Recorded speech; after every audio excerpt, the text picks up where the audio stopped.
Hello friends, welcome to your own channel daily stock. आज की video में मैं आपको उस शेयर का एनालिसिस बताने वाला हूं जिसने कि पिछले एक साल के अंदर 3 टाइम्स से भी ज्यादा के रिटर्न दे दिए। 3 टाइम्स यानी 300% से भी ज्यादा के रिटर्न। मतलब अगर आपने स्टॉक में 1000 रुपये पिछले एक साल में लगाया है, मतलब एक साल पहले इसमें अगर आपने 1000 रुपये डाले तो वो आपके 3000 से भी ज्यादा हो गए हैं। तो इस स्टॉक की जानकारी मैं आपको पूरी इस वीडियो में देने वाला हूं, तो आप इस वीडियो को एंड तक जरूर देखिएगा। और अगर दोस्तों आपको मेरी वीडियो अगर आप एंड तक देख रहे हो, मेरा कंटेंट आपको बढ़िया लगे, मेरी वीडियो अगर आपको अच्छी लगे तो आप मेरे चैनल को सब्सक्राइब कर दीजिएगा, क्योंकि मैं रोज इसी तरह की आपके लिए वीडियो लेकर आता रहता हूं और रोज आपके लिए एक इन्वेस्टमेंट ऑप्शन में लेकर आता हूं। तो इसीलिए आप मेरे चैनल को सब्सक्राइब कर सकते हैं अगर आप रोज इसी तरह का कंटेंट देखना चाहते हैं तो देखिए, सबसे पहले मैं आपको ये बता देता हूं कि कंपनी क्या काम करती है। ये कंपनी काम करती है, सबसे पहले ये एक फार्मास्यूटिकल कंपनी है। ये कंपनी एक फार्मास्यूटिकल कंपनी है जो कि एक्टिव फार्मास्यूटिकल इंग्रेडिएंट्स जिसके अंदर रेंज है थेरापेटिक, मतलब therapeutic categories such as anti inflammatory, cardio protectant, anti fungals, antibiotic, anti diabetic, sedative and vitamin हो गया। एक तरीके से ये फार्मा प्रोडक्ट बनाती है कंपनी, एक फार्मास्यूटिकल ये कंपनी है, फार्मा कंपनी है। ये मेडिसिन हो गया, विटामिन हो गया, सीडेटिव हो गए, और उसके बाद अपने जो भी फार्मा प्रोडक्ट होते हैं वो ये बनाने का काम करती है।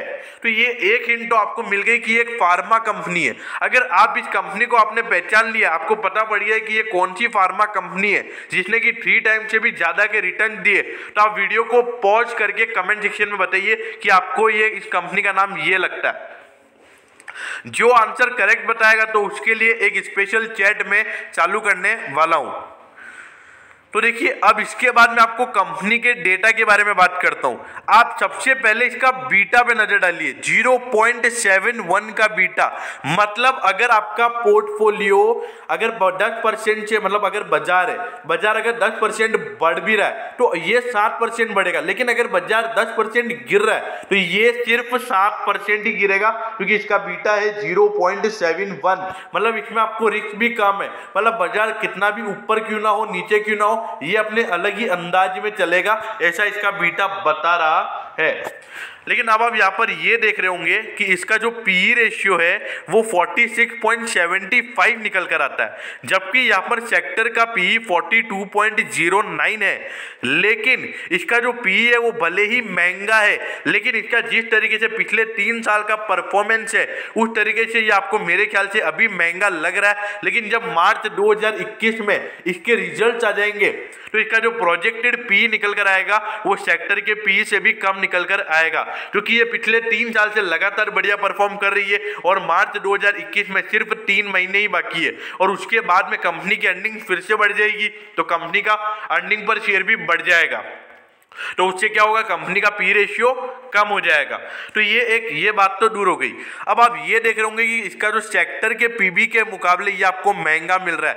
लेकिन हाँ, ये बात है, ये महंगा आपको मिल रहा है, लेकिन ये महंगा ही मिलेगा आपको, क्योंकि इसका परफॉर्मेंस ही कुछ इस तरीके का है।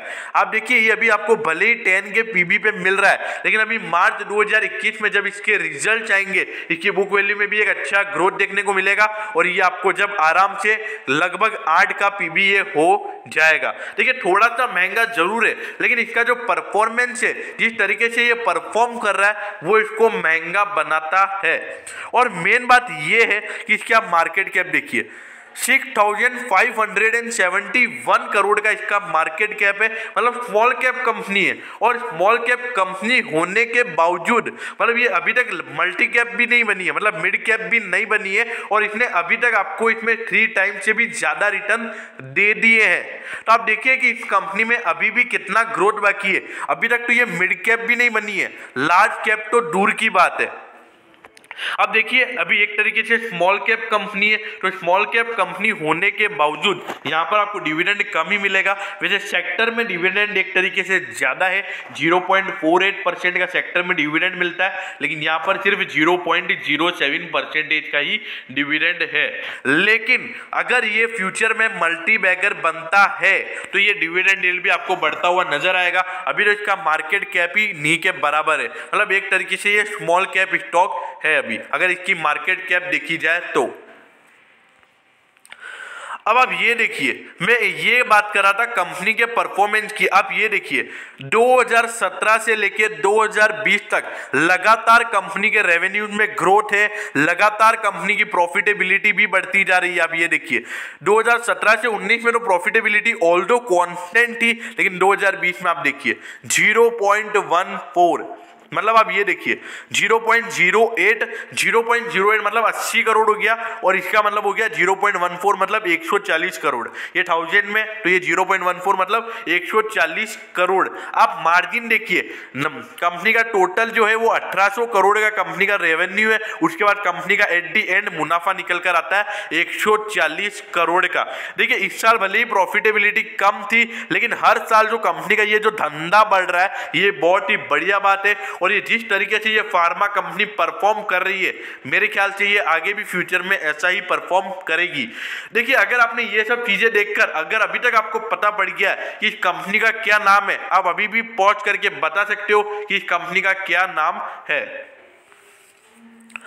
और इसका आप शेयर होल्डिंग पैटर्न देखिए, 60% की होल्डिंग इसकी प्रमोटर्स के पास पड़ी हुई है। देखिए अगर प्रमोटर्स के पास 50% से ज्यादा की होल्डिंग होती है तो ऐसा माना जाता है कि कंपनी के प्रमोटर्स को अपनी कंपनी के अंदर कॉन्फिडेंस है, ट्रस्ट है, उनको ऐसा लगता है कि उनकी कंपनी आने वाले समय में बहुत ही बढ़िया परफॉर्म करने वाली है, इसीलिए वो अपने स्टेक को ज्यादा बाजार में नहीं बेचते हैं और अपने पास ही एक बढ़िया स्टेक रखते हैं। उनको पता है फ्यूचर में जब उनकी कंपनी की वैल्यू बढ़ेगी, उनके शेयर की वैल्यू बढ़ेगी, तो उनकी खुद की भी नेट वर्थ बढ़ेगी।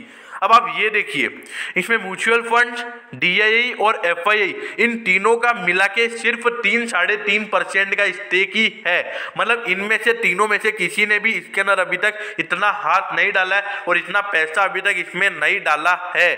देखिए अभी इसने 3 टाइम से ज्यादा के रिटर्न दे दिए, और अगर इनमें से कोई भी अगर इसमें और 5-6% का स्टेक देता है तो ये आपको आराम से और 5 टाइम से भी ज्यादा के रिटर्न दे सकता है। क्योंकि अगर इनमें से अगर कोई भी इसमें इन्वेस्ट करता है तो इस शेयर में आपको आराम से एक अच्छी खासी बढ़ोतरी देखने को मिल सकती है। देखिए ऑल्दो इसके अंदर रिटेल की होल्डिंग थोड़ी ज्यादा है, वैसे अदर्स में इंश्योरेंस वाले आते हैं। एक तो रिटेल इन्वेस्टर्स हो गए, बाकी अदर्स में जो इंश्योरेंस वगैरह, इंश्योरेंस की जो कंपनीज होती है, मतलब जो कारोबार जिनका कम होता है वो, तो देखिए 35% स्टेक ऑल्दो इनके पास पड़ा हुआ है। लेकिन मेन यहाँ पर अगर प्रमोटर की होल्डिंग इतनी है और म्यूचुअल फंड जिनकी इतनी इसके अंदर होल्डिंग्स नहीं है, और इसमें अगर कोई भी अगर फ्यूचर में फ्रेश बाइंग करता है तो आराम से ये उस वक्त ये शेयर आराम से 20% का अपवर्ड मूवमेंट दिखा सकता है।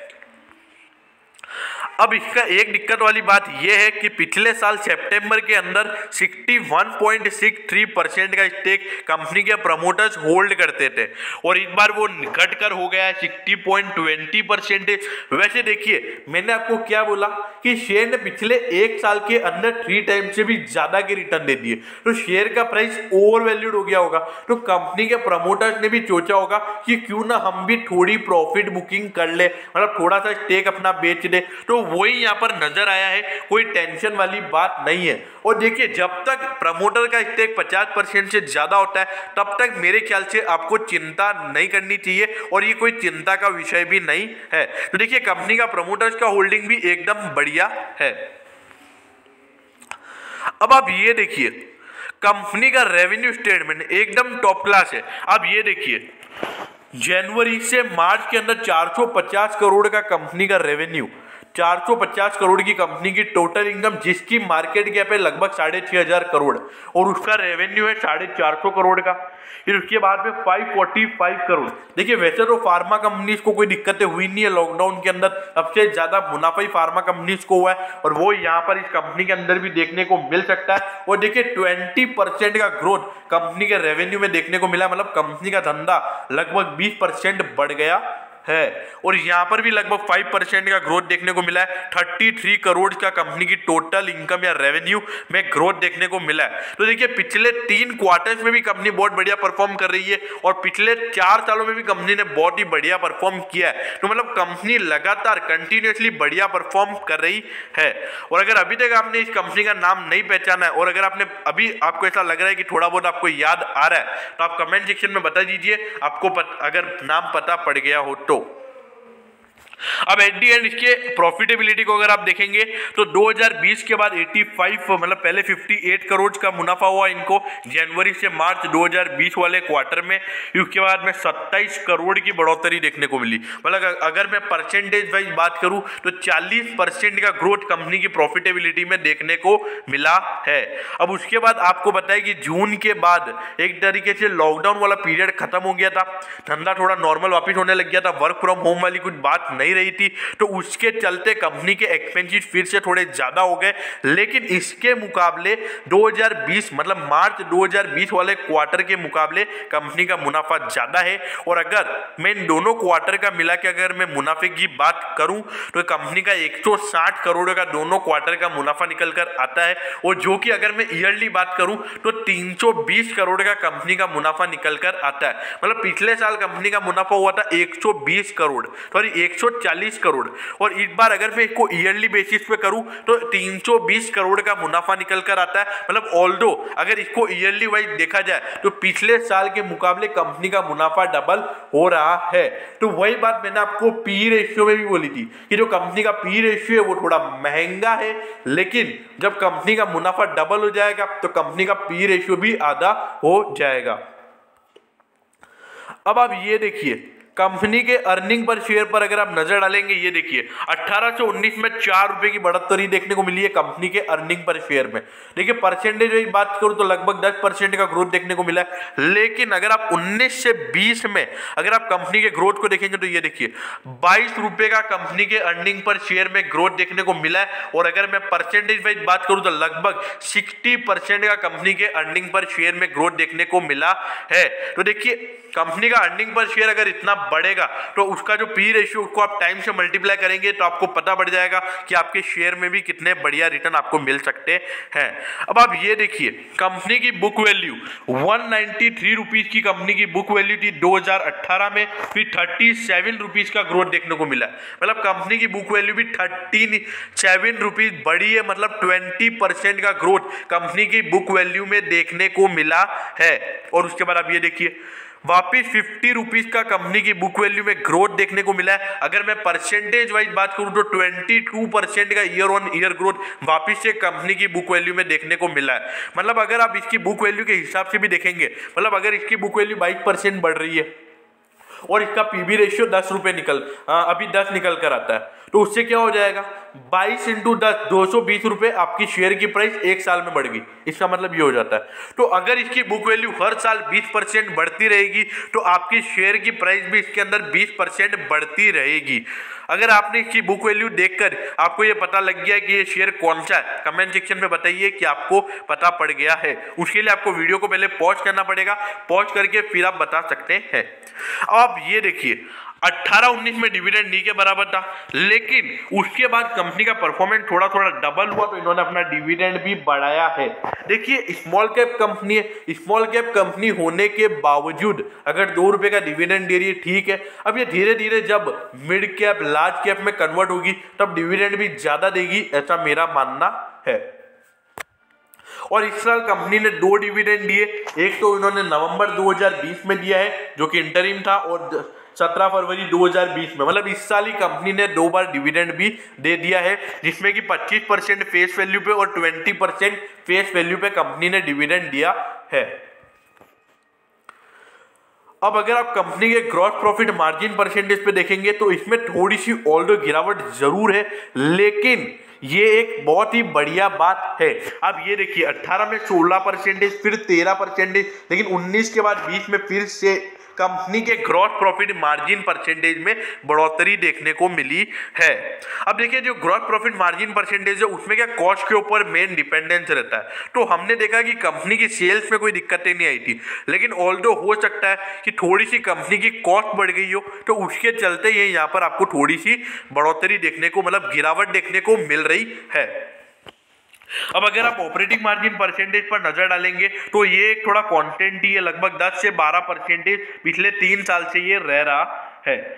लेकिन हमको एट दी एंड जो मैटर करता है वो मैटर करता है कंपनी का नेट प्रॉफिट मार्जिन परसेंटेज। आप ये देखिए 2018 में 6.61, 5.74, 18 से 19 में गिरावट, लेकिन 20 में 18 और 19 दोनों से ही ज्यादा कंपनी का नेट प्रॉफिट मार्जिन परसेंटेज हो गया है। मतलब अगर कंपनी ने 100 रुपए का प्रोडक्ट बेचा तो 7.82 रुपीज का कंपनी को एट दी एंड प्रॉफिट हुआ है।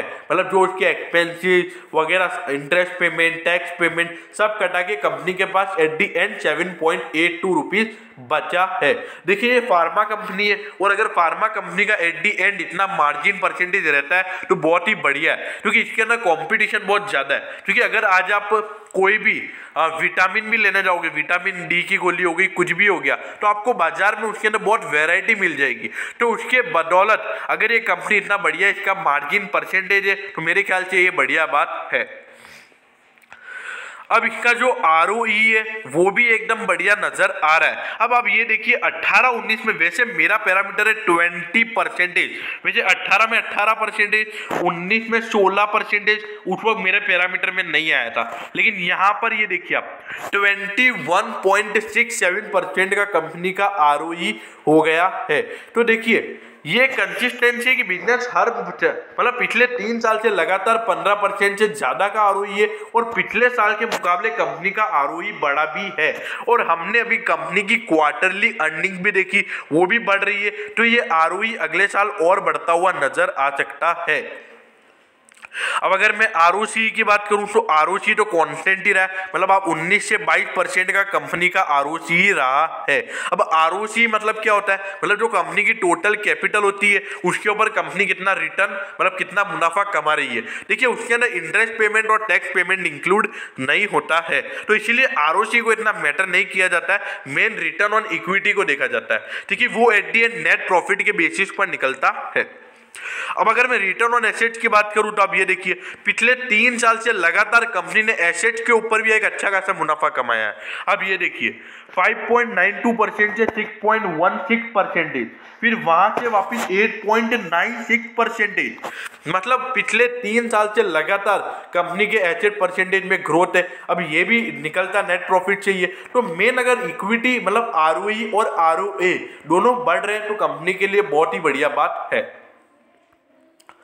अब आप ये देखिए करंट रेशियो जो कि कंपनी की लिक्विडिटी पोजीशन दिखाता है, मतलब कंपनी के अंदर कैश इनफ्लो बढ़िया हो रहा है या नहीं। अब आप ये देखिए पिछले 3 साल से लगातार इसमें भी बढ़ोतरी देखने को मिल रही है। देखिए वैसे तो अपना आइडियल होता है 2:1, लेकिन अगर 1 से भी ज्यादा है तो कंपनी की जो लाइबिलिटीज है वो कम है उसके एसेट्स है, मतलब जितना कैश कंपनी के पास पड़ा है उससे कंपनी की लाइबिलिटीज कम है, तो कंपनी आराम से अपनी लाइबिलिटीज को पे कर लेगी, उसको कोई भी दिक्कतें नहीं होंगी अपनी लाइबिलिटीज पे करने में। तो देखिए धीरे धीरे कंपनी की लिक्विडिटी पोजीशन भी टॉप क्लास हो रही है, मतलब इसके अंदर आपको एक भी चीज अभी तक नेगेटिव नजर नहीं आई है, मेन बात ये है। और अगर इसके क्विक रेशियो की मैं बात करूं तो आप ये देखिए वैसे ऑल्दो ये भी 1 से ज्यादा होना चाहिए, लेकिन पिछले 3 साल से लगातार इसमें भी बढ़ोतरी देखने को मिल रही है और ये अपने जल्द ही 1 तक भी ये पहुंचने वाला है। तो देखिए कंपनी की लिक्विडिटी पोजीशन पर भी कोई भी क्वेश्चन नहीं उठता है, कंपनी की कैश इनफ्लो भी कंपनी का बहुत बढ़िया है, लिक्विडिटी पोजीशन एकदम बढ़िया है। अब आप देखिए कंपनी का डेट टू इक्विटी रेशियो पिछले 3 साल से लगातार कंपनी का डेट टू इक्विटी गिर रहा है और इसके पीछे इसी के चलते कंपनी का मुनाफा भी ज्यादा आ रहा है। देखिए मैं आपको हमेशा बोलता हूं कि जिसका डेट टू इक्विटी कम होता है वो कंपनी ज्यादा मुनाफा कमाती है और वो आपको सेक्टर के मुकाबले महंगे रेटों पर भी मिलती है, क्योंकि उन कंपनी का एक फंडा बेहतर है, उनका धंधा बढ़िया चल रहा है, उनका डेट वेट है नहीं है, तो वो वापिस अपने बिजनेस में री इन्वेस्ट कर सकते हैं, अपने बिजनेस को ग्रो कर सकते हैं। और जिस कंपनी का डेट बढ़ता चला जाता है तो उसका आधा तो रेवेन्यू जो होता है वो इंटरेस्ट पे करने में ही चला जाता है। आप ये देखिए 2018 में 1.12, फिर उसके बाद में 0.87, मतलब 0.25 का डेट कम हो गया। फिर उसके बाद आप ये देखिए 0.35 का कंपनी का डेट कम हो गया। मतलब अगर ये ऐसे ही चलता रहा तो आने वाले 2 साल में कंपनी डेट फ्री हो जाएगी, और आप अगर इसके शेयर होल्डर है तो आपको डिविडेंड भी ज्यादा मिलेगा, क्योंकि कंपनी को इंटरेस्ट पेमेंट करने का झंझट ही नहीं, कंपनी के पास ज्यादा पैसा बचेगा तो वो अपने शेयर होल्डर को पैसे देगी, मतलब डिविडेंड के फॉर्म में उनको भी थोड़ा सा पैसा देगी। अब इसकी अगर आप इंटरेस्ट कवरेज रेशियो पर नजर डालेंगे तो देखिए 18 से 19 में गिरावट है, लेकिन वहां से एक अच्छी तेजी है। मतलब पहले 4.18% का कंपनी का इंटरेस्ट कवरेज रेशियो था और वो हो गया 6.36%। मतलब 2% की बढ़ोतरी कंपनी के इसमें देखने को मिली है। मतलब जो कंपनी के इंटरेस्ट पे करने की कंपनी की क्षमता है, मतलब कंपनी जो मुनाफा कमा रही है, मतलब जब जितना इंटरेस्ट कंपनी को पे करना है उसका 6 टाइम्स कंपनी मुनाफा कमा रही है। पहले कंपनी 4 टाइम्स ही कमाती थी, अब कंपनी 6 टाइम्स कमाती है। अब धीरे धीरे जैसे ही कंपनी डेट फ्री हो जाएगी तो कंपनी का इंटरेस्ट कवरेज रेशियो देखने की बात भी नहीं आएगी, क्योंकि कंपनी डेट फ्री है, कोई जरूरत ही नहीं है इंटरेस्ट कवरेज रेशियो देखने की। इंटरेस्ट कवरेज रेशियो उस कंपनी का देखा जाता है जिसका एकदम हैवी डेट होता है, तो इस कंपनी में वो डेट नहीं है। अब अगर अभी तक आपको पता पड़ गया हो, और अगर आपको नहीं पता हो तो आप कमेंट सेक्शन में बताइए कि आपको क्या लगता है कि इस कंपनी का क्या नाम है। अगर आपको नहीं पता है तो अब मैं आपको बताता हूं। आरती ड्रग्स लिमिटेड, जिसका कि आज प्राइस चल रहा है 735 रुपीज। जी दोस्तों, आप यहाँ पर देख सकते हैं पिछले 1 साल के अंदर, देखिए ये वैसे 5 ईयर दिया हुआ है, वैसे 1 साल में भी इसने 300% से ज्यादा के रिटर्न दिए हैं, और ये 356% के लगभग इसके कुछ रिटर्न है। तो आप ये देखिए 373% के रिटर्न इसने पिछले 1 साल के अंदर में दिए हैं। और अगर आप इसके हाई को देखेंगे तो 1025 का इसका हाई है, और आपको ये ऑल टाइम हाई से 30% डिस्काउंट पे ये शेयर मिल रहा है। यही है क्योंकि इस शेयर में बोनस मिला हुआ है। कंपनी ने इसी साल सितंबर के मंथ में, मतलब जो कंपनी का सेकंड क्वार्टर होता है उसके अंदर 3:1 में कंपनी ने डिविडेंड बोनस निकाला था। मतलब जिनके पास अगर 3 शेयर इसके पड़े हुए हैं उनको कंपनी ने 1 शेयर बोनस के फॉर्म में दिया है, तो उसी के चलते यहाँ पर आपको ये 30% डिस्काउंट पे मिल रहा है। वैसे इसका जो फेस वैल्यू है वो कम हो गया है, बात कुछ चेंज नहीं हुई है, कंपनी की अभी भी वैल्यू वही है। आप ये मत देखिए कि ये आपको 30% डिस्काउंट पे मिल रहा है, ऐसा बिल्कुल भी नहीं है। ये अपने ऑल टाइम हाई पे ही आपको ये शेयर मिल रहा है। देखिए मैंने आपको इसकी सारी चीजें दिखाई, तो सारी चीजें पॉजिटिव थी, कुछ भी नेगेटिव नहीं था, तो इसीलिए मैंने आपको ये सब पॉजिटिव वे में ही बताया। जो चीज नेगेटिव होती है उसको मैं नेगेटिव बोलता हूँ। तो देखिए ये एक फार्मा कंपनी है, इसका हर साल डिविडेंड भी कम हो रहा है, और फार्मा कंपनी का धंधा कभी भी बंद नहीं होता है। और जिस तरीके से ये कंपनी ग्रो कर रही है, जिस तरीके से अपने इन्वेस्टर्स को रिटर्न दे रही है, मेरे ख्याल से ये कंपनी एक बहुत ही बढ़िया कंपनी है। एक फार्मा कंपनी के हिसाब से मेरे को ऐसा लगता है कि ये कंपनी आपके रडार में होनी चाहिए, या आपकी कंपनी इस कंपनी आपकी वॉचलिस्ट में जरूर होनी चाहिए। अब देखिए मेरे ख्याल से इसके जो अभी आपने क्वार्टर्स के रिटर्न देखे, तो मेरे ख्याल से अगर आप इस शेयर को अभी लेते तो आपको शॉर्ट टर्म में भी एक बढ़िया रिटर्न इस शेयर में देखने को मिल सकते हैं, क्योंकि अभी जो Q3 के रिजल्ट आएंगे और मार्च के बाद जब Q4 के रिजल्ट आएंगे, तो मेरे ख्याल से इस कंपनी के रिजल्ट एकदम बढ़िया आएंगे। और जब तक ये शेयर का भाव आराम से 1200 रुपये होगा, ऐसा मेरे को लगता है। देखिए भले ही मार्केट कितना भी क्यों ना गिरे, मेरे ख्याल से ये शेयर अभी 650 से नीचे तो नहीं जाएगा, क्योंकि जिस तरीके से ये परफॉर्म कर रहा है, मेरे ख्याल से ये शेयर 750 से नीचे नहीं जाएगा। अगर आपने इसमें इन्वेस्टमेंट कर रखा है तो प्लीज इसे होल्ड कर रखिए। मेरे ख्याल से बहुत ही बढ़िया कंपनी है, फार्मा कंपनी का एक बेस्ट स्टॉक है, और स्मॉल कैप जो कि पूरी काबिलियत रखता है कि फ्यूचर में आने वाले 5 साल बाद मिड कैप से भी ऊपर लार्ज कैप ये स्टॉक बन सकता है, ऐसी मेरी उम्मीद है। ऐसा मेरे को लगता भी है और ऐसा हो भी सकता है।